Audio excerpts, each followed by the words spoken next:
negeri yang saya hormati, penundaan pemilu menimbulkan pro dan kontra di dunia politik. Pemilu diundur agar momentum perbaikan ekonomi akibat pandemi tidak hilang dan tidak mengakibatkan sektor ekonomi mengalami penurunan karena terganggu oleh hajatan politik pemilu. Penetapan pemilu pada 2024 yang akan datang dilaksanakan pada 14 Februari 2024 sebagaimana yang telah ditetapkan pada rapat bersama antara Komisi 2 DPR RI, lalu Kementerian Dalam Negeri, Komisi Pemilihan Umum, dan Badan Pengawas Pemilihan Umum dianggap angin lalu oleh para penyokong gagasan penundaan pemilu 2024. Dalam sejarah pemilu di Indonesia, penundaan pemilu bukanlah hal yang baru. Tentu alasan ini penundaannya itu punya dasar konstitusional yang jelas. Pada awalnya, setelah UUD 1945 terbentuk, pemilu sudah direncanakan tahun 1946. Tapi gagal karena dalam undang-undang masih dalam proses penyusunan, keamanannya juga pada saat itu belum stabil. Lalu pemilu pertama baru dilaksanakan pada tahun 1955 dengan landasan konstitusional UUD 1950. Setelah pemilu 1955 seharusnya ada pemilu lagi tahun 1959. Tapi ditunda ke tahun 1960, namun ditunda lagi ke tahun 1962. Lalu tahun 1962 ini pemilunya lagi ditunda lagi ke tahun 1966.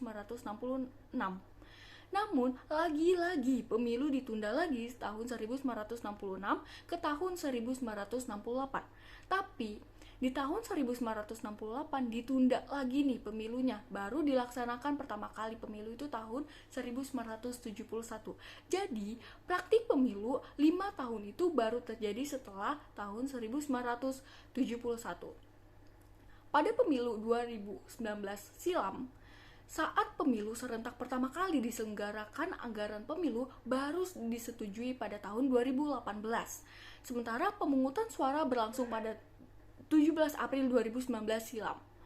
Sebelum anggaran yang diajukan KPU disetujui oleh DPR dan pemerintah, KPU harus mengajukan pembahasan peraturan KPU atau PKPU. Di antaranya soal tahapan, pendaftaran parpol calon, peserta pemilu, sampai partisipasi masyarakat, sosialisasi, dan pendidikan pemilih. Sejumlah pihak menilai anggaran KPU untuk pemilu 2024 sangat besar, sekitar 3 kali lipat dari anggaran pemilu 2019 yang mencapai 25 triliun rupiah. Alasan kami menolak penundaan pemilu 2024 yaitu pertama, bertentangan dengan amanat reformasi. Menurut Dewan Pakar Masyarakat Ilmu Pemerintahan Indonesia atau MIPI yang bernama Nurlia Nuruddin, dia menilai pembatasan masa jabatan presiden amanat reformasi. Amanat reformasi telah ditetapkan dalam Undang-Undang Dasar 1945 pada pasal 7 dan pasal 22E. Pemilu dilaksanakan setiap 5 tahun sekali dan presiden serta wakil presiden hanya dipilih kembali untuk 1 tahun masa jabatan. Alasan yang kedua yaitu merusak demokrasi. Penundaan pemilu akan merusak pelaksanaan proses demokrasi yang sehat di Indonesia. Sebab salah satu syarat demokrasi yang baik adalah pemilu yang rutin. Kenapa pemilu rutin itu penting bagi demokrasi? Karena kita membutuhkan yang namanya sirkulasi elit. Kita membutuhkan pergantian kekuasaan yang sifatnya tuh rutin gitu. Sifatnya demokrasi, kita terus sehat.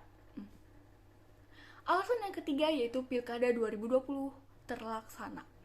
Alasan pandemi COVID-19 untuk menunda pemilu 2024 kita juga tidak bisa digunakan. Kenapa? Sebab Indonesia mampu melaksanakan 270 pemilihan kepala daerah serentak pada 9 Desember 2020 silam. Padahal saat itu masa pandemi sedang parah banget gitu, lagi buruk banget. Lalu alasan yang keempat yaitu berpotensi kembali ke masa Orde Baru.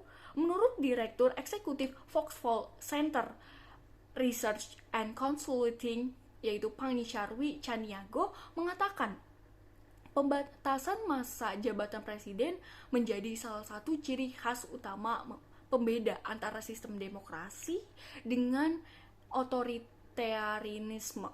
Ya. Apabila wacana perpanjangan masa jabatan presiden ini sampai lolos, maka bukan tidak mungkin Indonesia kembali ke masa Orde Baru ketika Soeharto bisa memimpin hingga 32 tahun. Sementara Presiden Joko Widodo sampai hari ini juga belum menyampaikan pernyataan tegas menolak wacana penundaan pemilu tahun 2024 yang digulirkan orang-orang di lingkarannya. Sekian dari saya, terima kasih.